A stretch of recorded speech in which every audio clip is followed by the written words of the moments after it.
Okay, so I just want to remind you that for this performance-based task for Unit 5, your assignment is to choose one writer and argue which narrative strategies best convey the author's perspective about the city.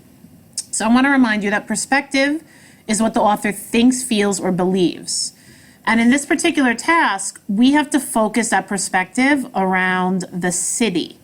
How does your chosen author feel about the city that they've written about? Do they see the city as a positive or negative place? What do they think?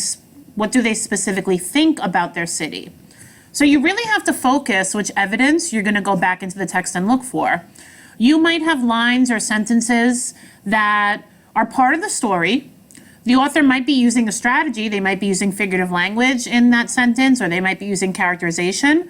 But if that sentence does nothing to show you how the author feels about their city, then you shouldn't be using that evidence for this essay. So for example, I might look at this paragraph from the excerpt from The Wonderful Wizard of Oz.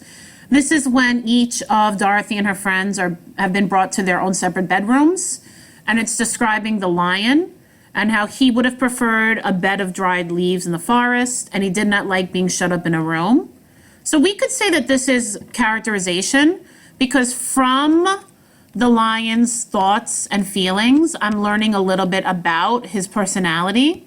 I'm learning that he's a wild animal. I'm learning what he likes, what he dislikes, how he's feeling. So I'm learning about his feelings as well. This is all characterization.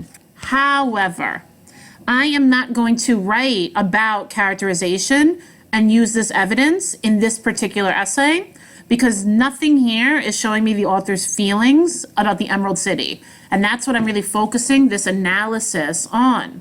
I should only write about the author's feelings of the city. I'm better off going to earlier in the story when the characters are walking through the Emerald City. That's where I'm going to find the best evidence to include in this particular assignment.